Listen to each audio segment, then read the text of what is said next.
This is Duke University.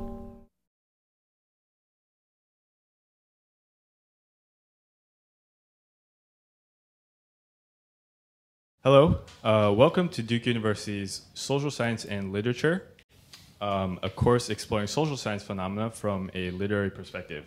My name is Billy Huang. I'm a junior undergraduate here at Duke, and today I'll be interviewing Professors Kathy Davidson and Professor Dan Ariely.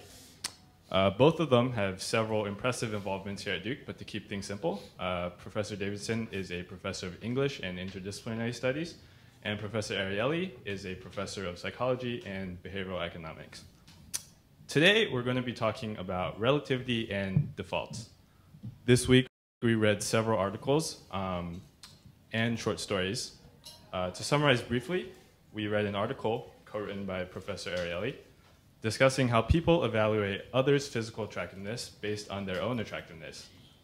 We also read an article showing how when people are confronted with a complicated decision, such as whether or not to be an organ donor, they often default to the default position. Another article talked about how guests are more likely to reuse their towels if the hotel tells them that most people do this. Professor Ariely, would you like to briefly elaborate on these topics and clarify for us the concepts of relativity and defaults? Okay, so let's start with defaults. The idea of a default actually has two sub-components in it. The first one is the path of least resistance.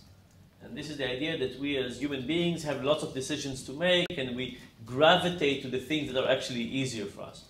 So whenever something is posed as a path of least resistance, we go for it. So the example, one of my favorite examples from the organ donation study, is showing that in countries where you have to check the organ donor card in order to enroll in the organ donation program, very few people do. And in countries where you have to check the card in order not to be enrolled, again, very few people check, but now they join. Right? So if you think about it, there's two paths. There's the easy path and there's a hard path, and we go down the easy path. The second component to this is that whenever something is a default, it has an implicit recommendation. And if I give you a form that says something, you basically not only have it as a path of least resistance, but you also think I'm recommending it, or the person who designed the form does it. So that's, I think, an incredibly important idea, and it also goes to the notion of what's called choice architecture. Choice architecture is the notion that we make decisions partially because of our preferences, but partially because of the environment in which we're being set. Now, imagine that tomorrow I send you to the DMV and you got an organ donation card. And half of you got the organ donation card that says, check below if you want to participate, and you wouldn't check. And half of you said, check the box if you don't want to participate, and you would not check and participate. And if you came out of the DMV and I asked you, why did you decide what you decided? You think any of you would have the insight to say that the form told you to do so? Right? Of course not. You would make a decision based on what's easy to do, but then your tremendous brain power will come up with a story about why this was actually a reasonable decision. So many times we make decisions because of our gut intuitions, because of the environment, and therefore we tell ourselves stories later on about why we did those decisions. So that's the notion of default and more broadly choice architecture. The other thing, relativity. Relativity is another one of those tricks that we use. When it's hard for us to make decisions in the right way, we do decisions in the wrong way. And relativity is one of those. And there's all kinds of cases like this. But here is just one way to think about it. Imagine that you were going to buy a sofa. You're going to buy a car. And the car was going to be $30,000. And the salesperson comes to you and say, you know what, for $2,000 more, you could get leather seats. Whatever the benefit of leather, you ask yourself whether you would do it. People say $30,000, $2,000 more, let's do it. Imagine, in contrast, you were buying a chair for your desk, and it was $500. And the salesperson was saying, you know what, for only $2,000 more, you can have this chair in leather. Now, presumably, you sit more in the office and in the car, whatever benefit for leather, it will be higher in that case. But that's not how we think about it.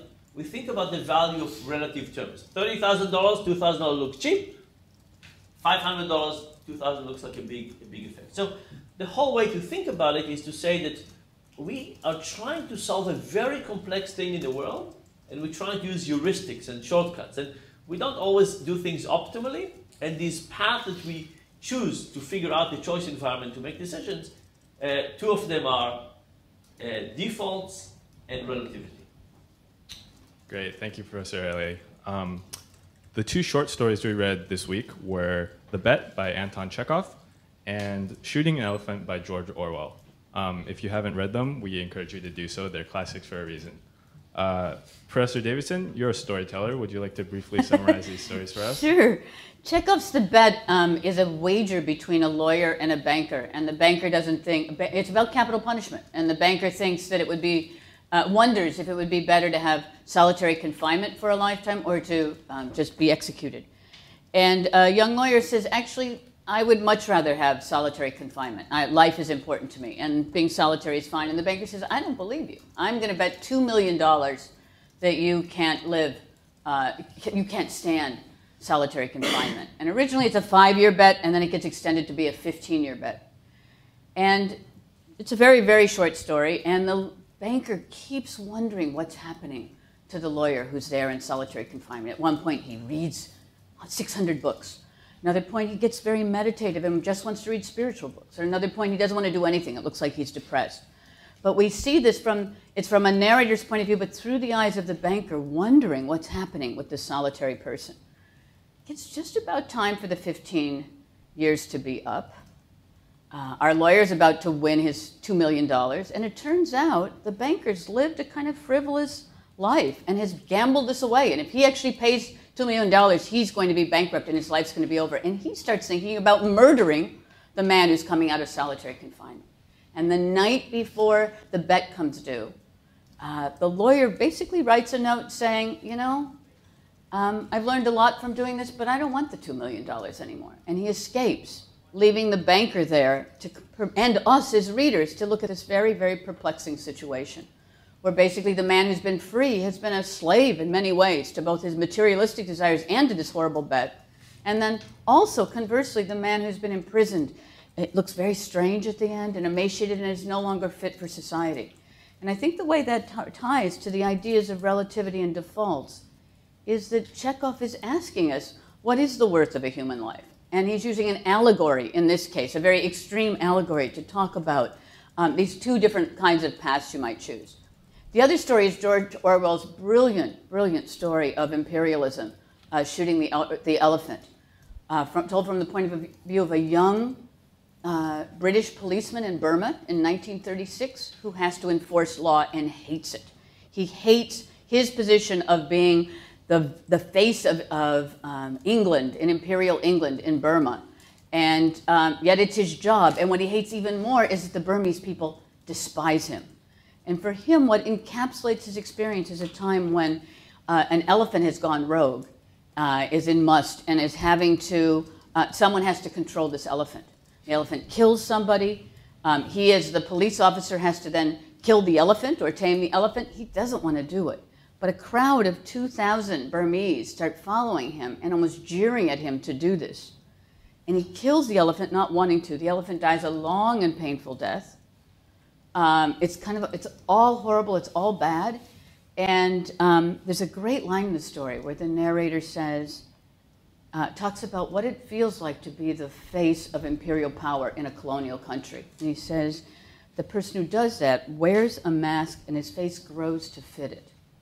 It's a powerful idea that when you're put in a position of power, especially a corrupt position of power, you actually grow into the mask of some kind of empire that you're forced to wear. And what I like about this, Dan said we all tell stories to ourselves.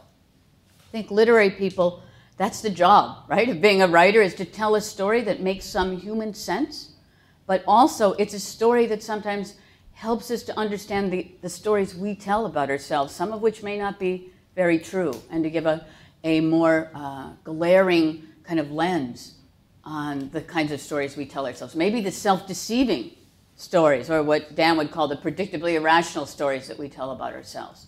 And for a long time, even before Dan wrote his book, that's been something that writers have been intrigued by, is why aren't we rational?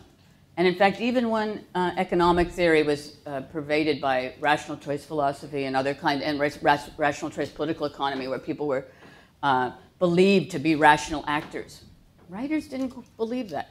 You know, so many writers and so many of the great writers of the world are about, in fact, the way we make mistakes that aren't rational at all, and convince ourselves we're much more rational than we are. Actually, two things. One is that I talked to somebody who was for a year in solitary confinement. Wow. And he actually said that the solitary confinement wasn't that bad. It was the screaming of the other inmates that was terrible. Wow. He said you get used to the quiet, but when other people scream and kind of going mad, that was the tough thing. On a more happy note, I was going to say, thank you. I was going to say something about the stories we tell ourselves. So when I turned 30, which was quite a while ago, I decided to stop riding a motorcycle and get a car. And at the time, there was this website that was called Personal Logic. And it basically asked lots of questions and helped you figure out the right car for you. So I went into this website, and everything was slow, right? It was modem time, and asking a lot of questions: safety, distance, braking, turning radius, a ton of questions about this. I finished the 15-minute exercise with hundreds of questions. What do I get? I get a Ford Taurus. That's what this website told me I should get. So what did I do? Like, this was the rational exercise. What did I do? I went back and I changed my answers until I got a convertible. And this is a story with technology, but I think the analogy is really an analogy for how we behave. We know what we want, and then we basically kind of force the world to give us that answer as if it's the logical answer. In this particular case, the software was helpful, but I think a lot of what we do is that we have a feeling of what we want, and we look for a story about why this is actually the right decision. Thank you for sharing that. So this week in the blog posts, students gave examples of default decisions that people make at Duke. When to study abroad, what to do for housing, what to do over the summer. Can you think of other instances, and do you think Duke should encourage students to choose differently, or are things fine the way they are? Ooh. So first of all, what's so interesting with default is to realize how they're everywhere. Right? Defaults are in the size of the portion that you get when you go to eat lunch. Somebody else decided what the portion is, right? How many of you do anything else but finish whatever was given to you? Right? Defaults are exactly in the way these chairs are arranged. Right? These chairs were arranged in some way by somebody, and we all fall into it. I mean, think about all the things that we just do without thinking and just fall into the pattern that was dictated for us. Now, the question of whether these are always the right decisions for us or not is a really important question. Because sometimes default can actually help us protect against ourselves. Think about something like have a default time to go exercising or a default time to do homework. I mean, there's all kinds of things that are actually quite helpful that if we thought about it for a long time, we could make a bad decision. So I would say that it's actually important for any organization, Duke, the government, to figure out what the defaults are and how we could create better defaults for people to make decisions. And once you create better defaults, but they have to be actually better. By the way, one of my favorite studies on eating is a study by Brian Wansink at Cornell. And he basically gave people a bowl of soup. And some people got the bowl of soup, they ate, they basically finished the soup. It says, are you still hungry? He said, no, that was enough. Other people got the same bowl of soup, but it was connected with a hose to a big vat of soup. Now, these people didn't know about that. So as they were eating, they were pushing a little bit of soup back into it. So you were eating, and you didn't realize, but you were eating slower than it. What happened? First of all, people didn't finish the soup. They couldn't finish the soup, right? They had to turn them off. But they still have soup. No, come. And then they asked them how satisfied they are. They were not satisfied. And the idea that Brian is promoting is that we don't eat with our stomachs, we eat with our eyes. Right? This is why if we have a big plate, we eat a lot. If we have a small plate, we eat a little. here's another example from his. If you go to a bar and you eat chicken wings, imagine one situation in which all the bones remain on the table, and you can see the little mountain that reminds you how much you've eaten. And in the other case, a waiter comes and clears the chicken bones. What happens? When they clear the chicken bones, people eat much more. You don't have a memory of how much you've eaten, and therefore people eat more. Like, you think about all of those are tiny decisions. But if you have a chance to make a mistake many times a day, over many days and many years, these things could accumulate quite quickly. So creating the right default as an environment is incredibly important. And there's one guy, Dan Buettner. Dan Buettner, he's a National Geographic discoverer, and he searched the world over for the places in the world that the most people live to be over 100 years old. And he kind of tried to figure out what is special about these places. And he backward engineered those things, and now he's trying to go into different cities in the US, mostly in Minnesota where he's from, and trying to get cities to adopt things. But the things he's adopting, he's trying to get people to convince to do, is not something that you have to make the right decision every day. It's something that you do once, and then the default will help you for many years. So for example, plant a garden. You have a garden, you decided it once, then you have to take care of it for a long time. Adopt a dog. You adopt a dog one time on a rash decision, now you have to walk for 12 years with the dog. So it's those kind of things where you make one decision that will change the default and change your behavior for a long time.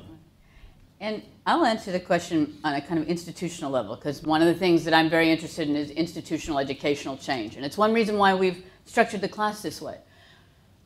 Almost everything we think of as higher education is a default that was invented between about 1875 and 1924, right? So grades, right? The first organization, the first university ever to have grades, ABCD grades, was Mount Holyoke College.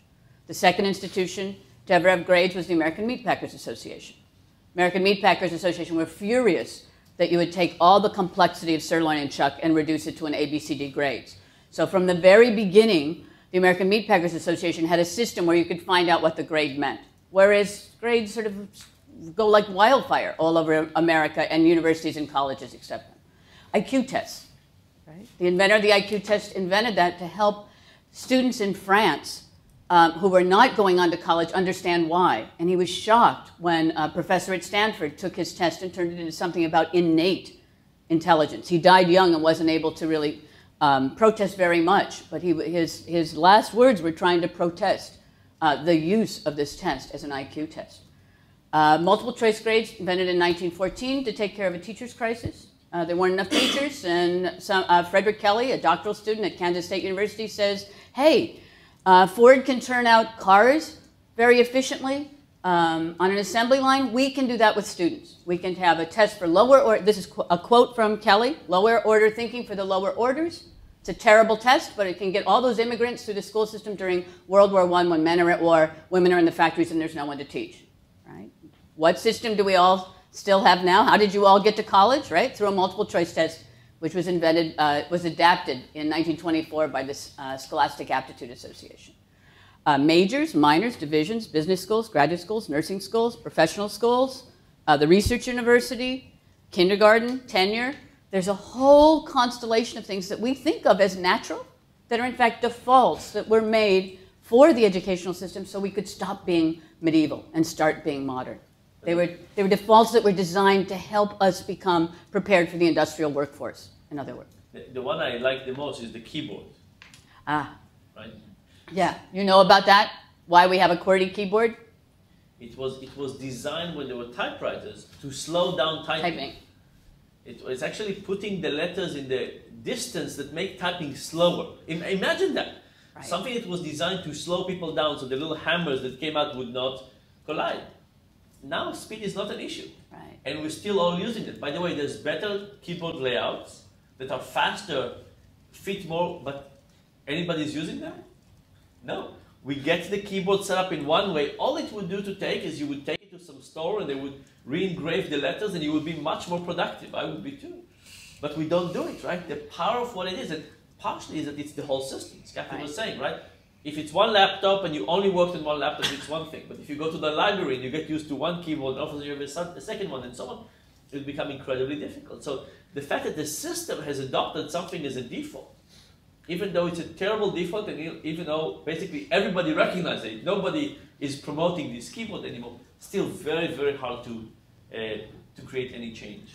And I tend to think that we live in a world that's changed a lot because of the World Wide Web, that we are interactive in a way we weren't before, but our educational system is still based like the QWERTY keyboard to slow us down and not to make us as interactive as we need to be. That's why we're teaching this class. Okay. Right? We are the solution. I don't know. Yeah, wow, I learned a lot from that.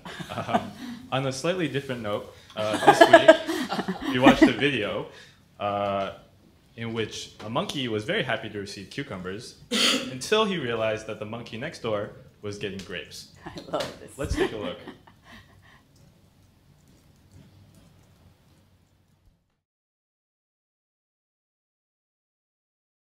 Is we put two capuchin monkeys side by side, and if you give both of them cucumber for the task, the two monkeys side by side, they're perfectly willing to do this 25 times in a row. If you give them grapes, it's a far better food, then you create inequity between them.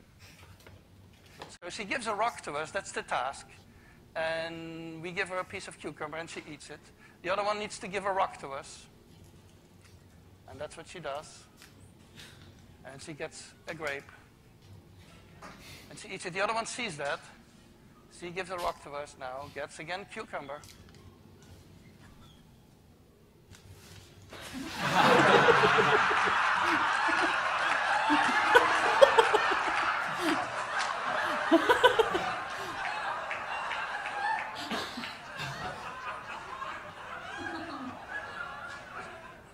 She tests the rock now against the wall. She needs to give it to us.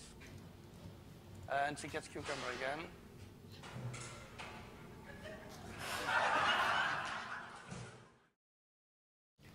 So it seems like sometimes we're perfectly happy with what we have until we realize that others have better. Just as in Chekhov's The Bet, we don't really know how to value things. So how do you think we can overcome this innate inability and maybe jealousy? And how can we use it to our advantage? Wow.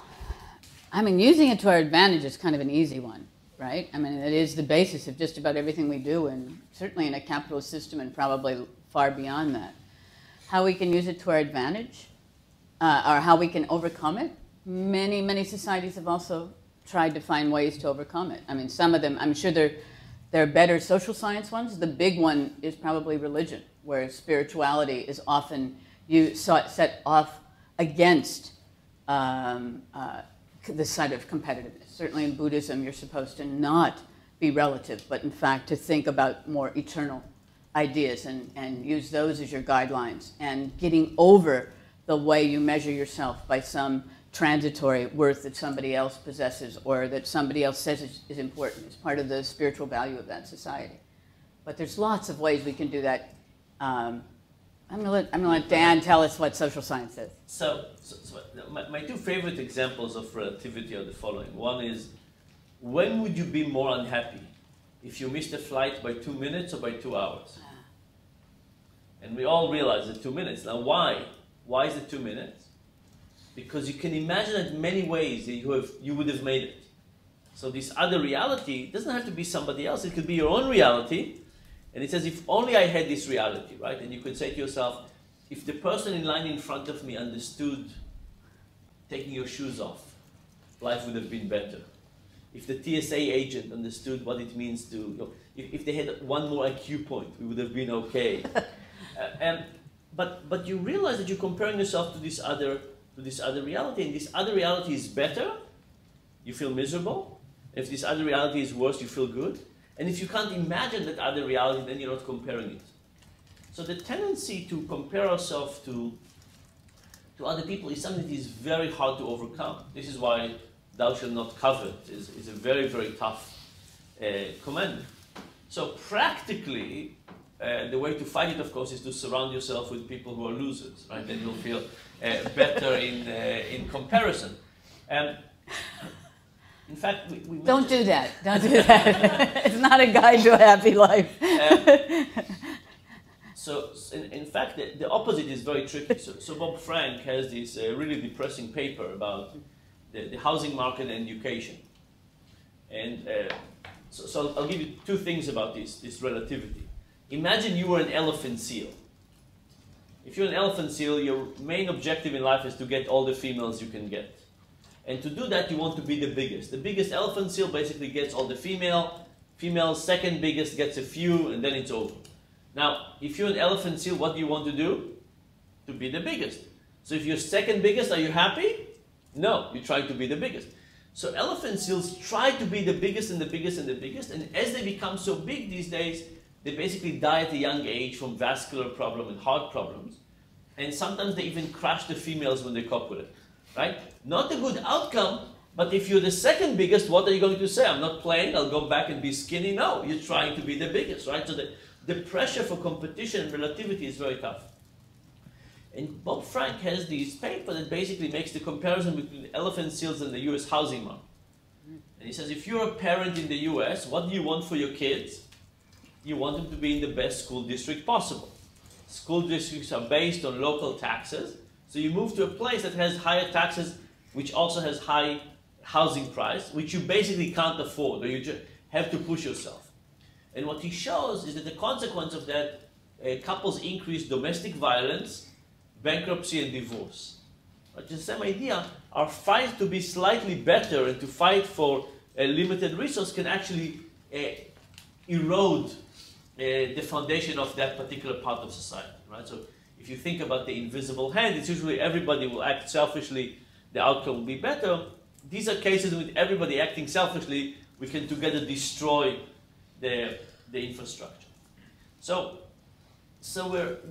we are designed for competition, and we're designed for relativity, and I think that if we leave it to our own accord, it will be incredibly hard to fight.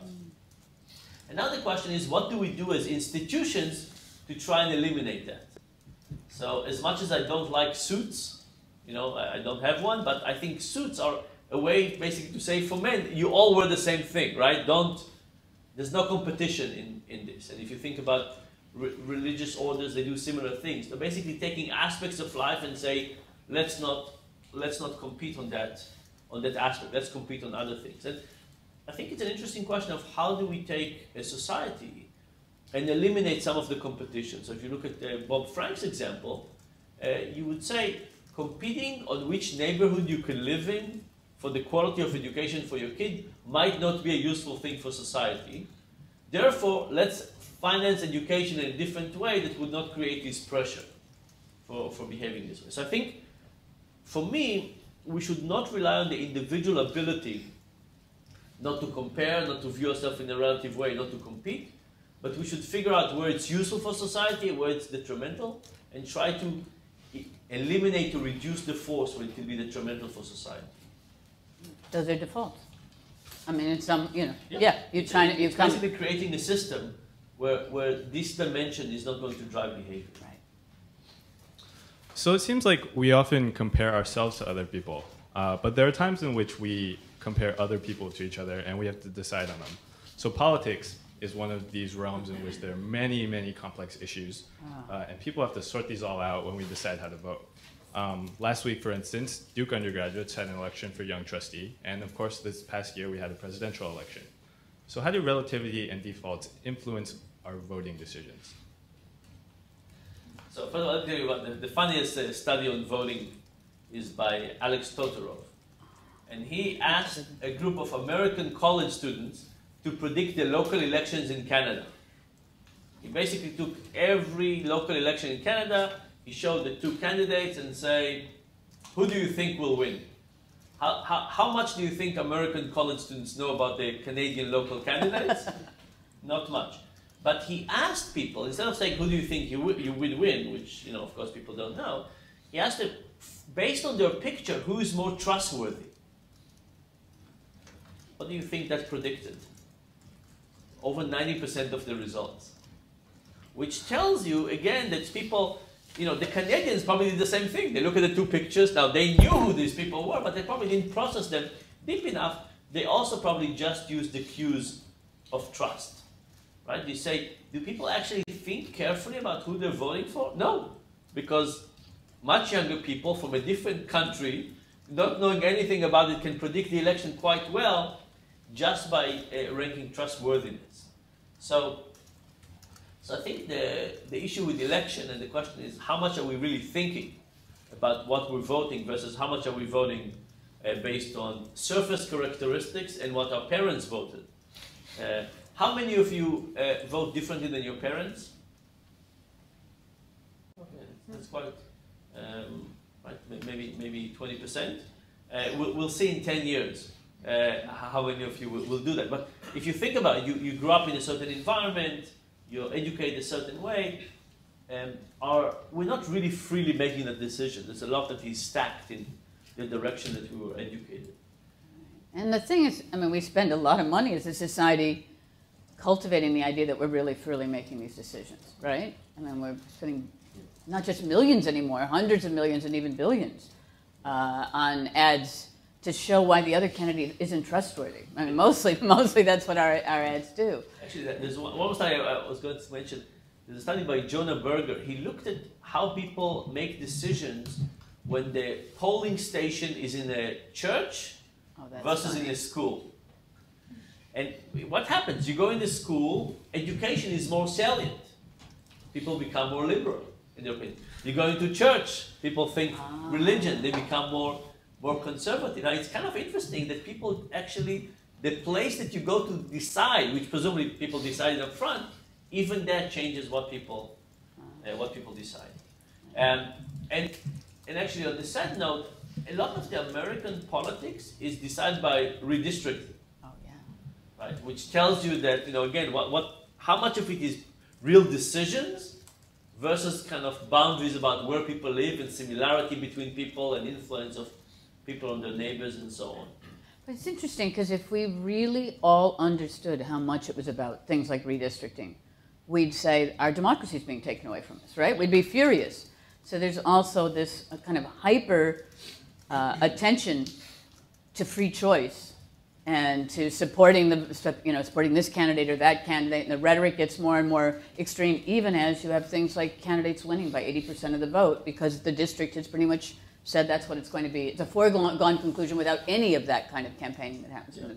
I think what happened is that if you think about the example we gave from the organ donation, you go to the DMV and they ask you how much were you influenced by that.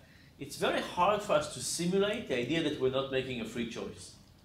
Like when we think about our own choices, we say, well, maybe other people, but really, I'm really making my own decisions. I weigh the pros and the cons, I look objectively at all the candidates. So we don't see those influences coming. And that makes it very hard to have any kind of social movement against stuff that we don't see how it might work on us. Do you think there's ways to change that? Do you think that there are ways to make people more aware of those kinds of patterns? That make people aware that our choice has been taken away and therefore we have to be hyper vigilant in a certain situation? So, I believe in data. Right. So, part of the problem with the election is it's very hard to show how the election would have been in another state.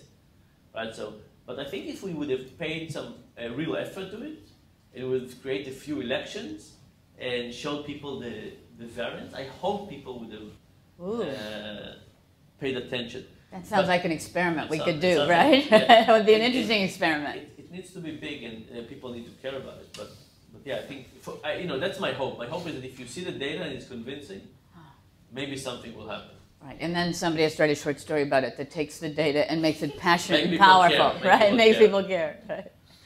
On that note, throughout history, we often find examples of people fighting societal defaults that they don't like. Whether it's the British imperialist era of George Orwell's time, the civil rights movement in the United States. Actually, this year, we're celebrating the 50th anniversary of Black undergraduates at Duke. Or Duke students last week protesting against ethnic and minority discrimination. Orwell, of course, didn't live up to his ideals in his short story. So how does collective action influence the way we react to defaults? That's a nice question. I mean,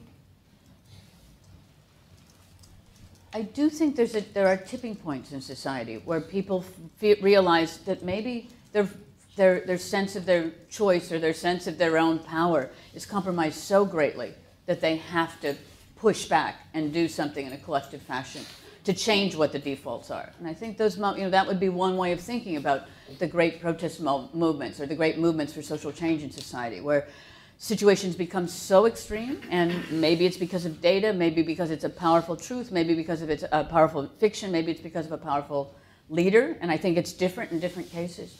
People are galvanized to actually think about the defaults that are weighing against them and to try to come up with alternative methods, and really willing to do something that not only opposes the defaults, but is so disruptive, it gets a kind of collective attention that makes people more introspective about a system and makes it not look normal anymore or natural, but in fact makes the status quo or the default look abnormal, and therefore something that you have to change. That's what happens with imperialism. Suddenly people are so appalled by what they're seeing. Because in that story, George Orwell, or his character, no one knows if that's a real story, by the way. Even now, people don't know if he really did shoot the elephant, or if he witnessed that, or just imagined an allegory based on his own experience in Burma. He was in Burma in that role, but whether he actually shot the elephant or not, no one really knows.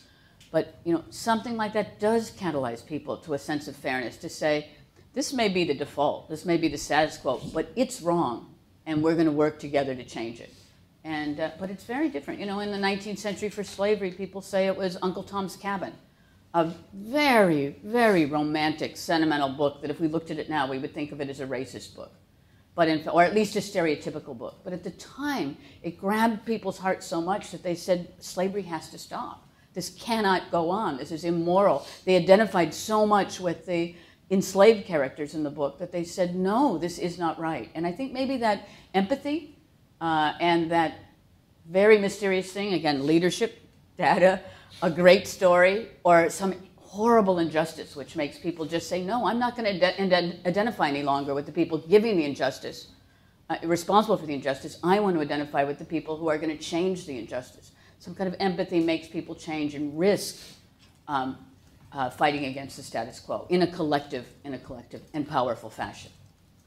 So it echoes Kathy's notion. I think if you look at what really stopped, for example, the massacre in Darfur, it was really a story about one person who was escaping, and all of a sudden it spread through the travesty was going on for a long time. Lots of people were getting killed every day. The UN was not doing anything until one story got out in a very emotional way, went through the AP news agency to the whole world, and all of a sudden things started acting. So there's no question that an emotional trigger is a good starting point for action.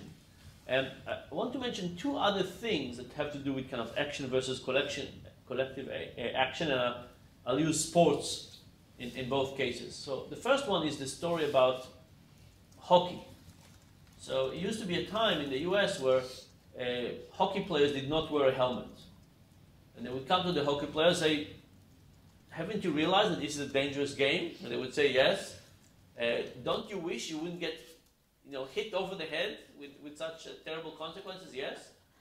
Don't you want to wear a helmet? I'm not going to be the first one going on the ice, the only sissy with a helmet. So then they said, what if we forced everybody to wear a helmet? I said, yeah, that would be great. Please force us, right?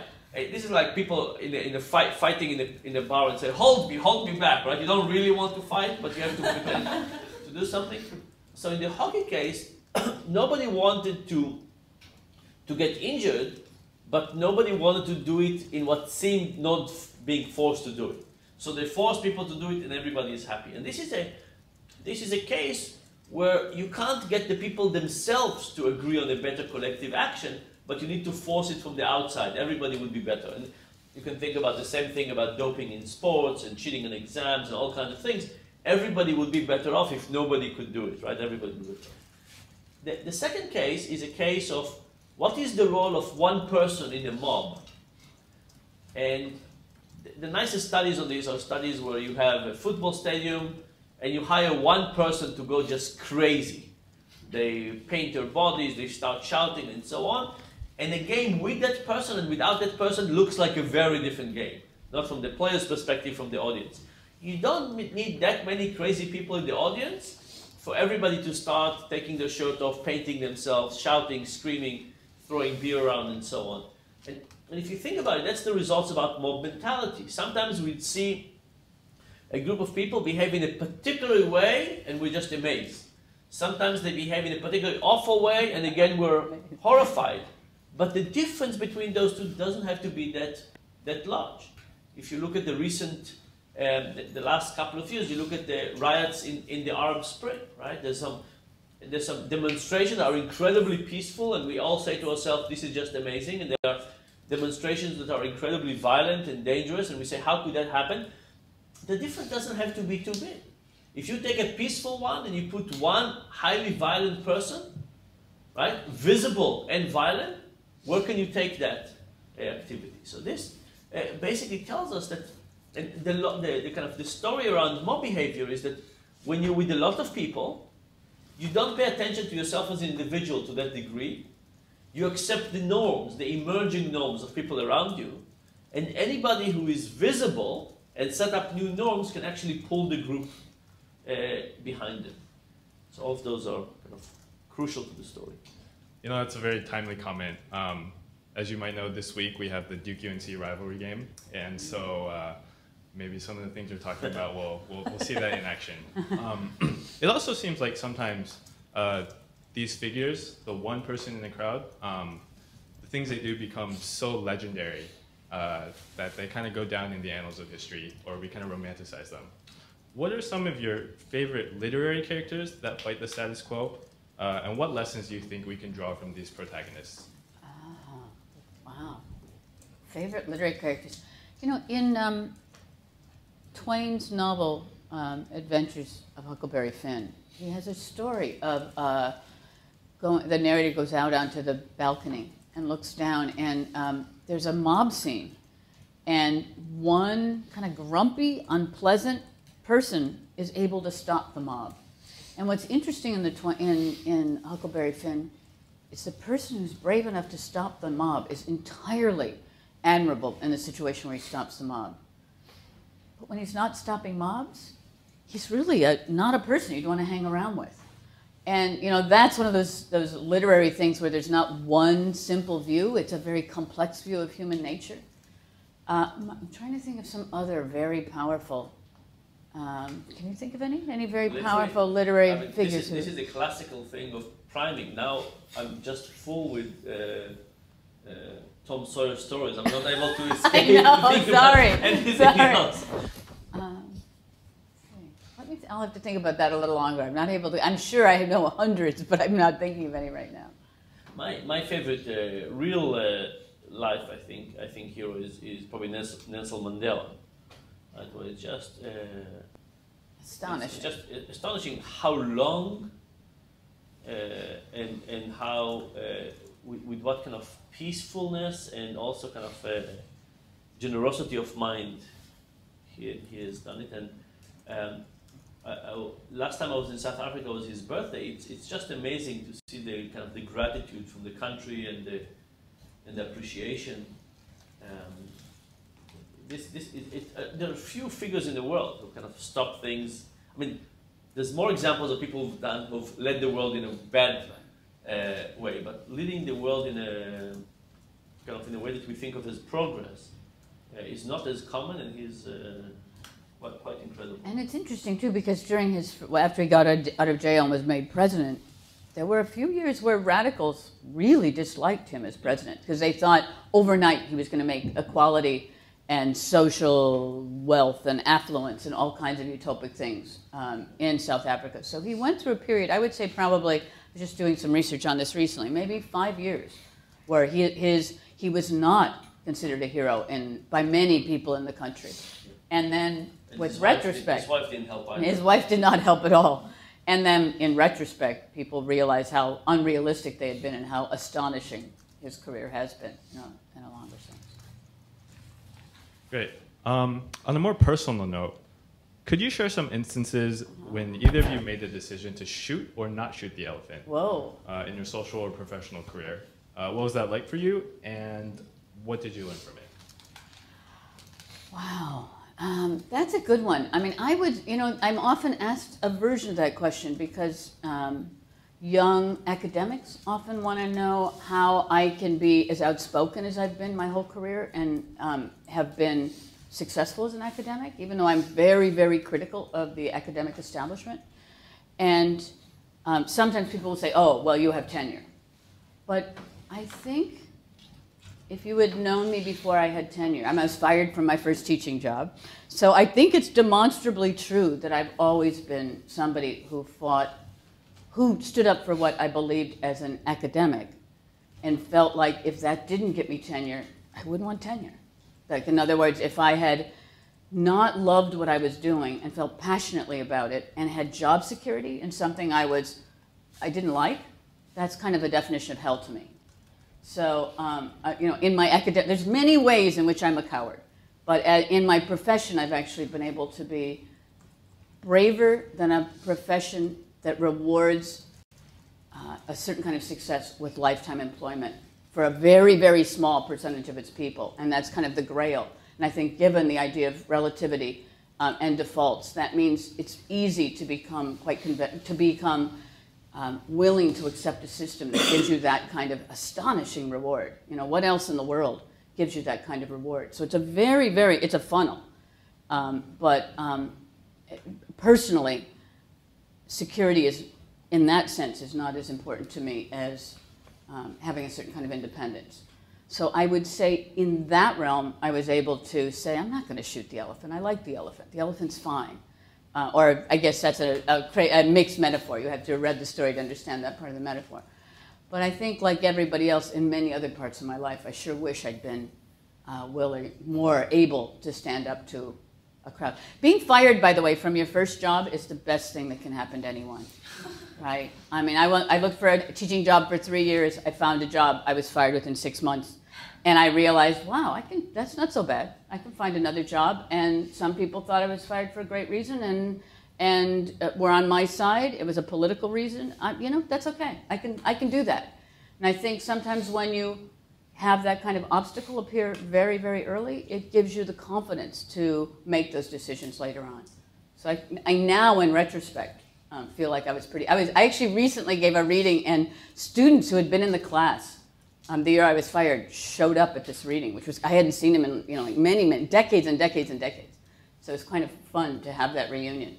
But I do think there are turning points in people's lives where you find out if shooting the elephant is something you want to live with. Clearly in that Orwell story, we don't know how much in the past that story's narrated, but you have the sense that he's still grieving, not just for the elephant, but for the diminished human being he was for shooting the elephant in that situation, that he never quite can forgive himself for having shot the elephant in that situation, or his country, right? Because it's not just about himself, it's a whole metaphor for England at that point. And that, in fact, writing that story is almost like expiation for having done something that he's ashamed of. Whether it actually happened to the actual Orwell or not, in the story, that's the point of view. That when you do things where you feel like you've sold your soul, if you're a moral person, sometimes you take a long time still trying to come to terms with your own failure. It's tough. So, I don't think I'm as brave. I don't think that's true. My biggest challenge is when I need to fire somebody. And I am just pathetic. That's terrible. That I think of it as my own failing of either hiring the wrong person or not giving them the right conditions. I do all kinds of things to try to avoid that, and then I do all kinds of things to try and kind of sweeten the pill and make it. I can give people bad news, but actually firing them make it. I just really. It's awful. It's awful, and I'm terrible at it.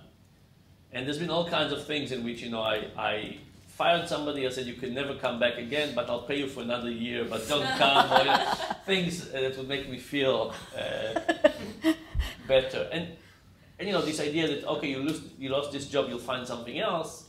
I also think that people enjoy working with me so much. How could they find somebody?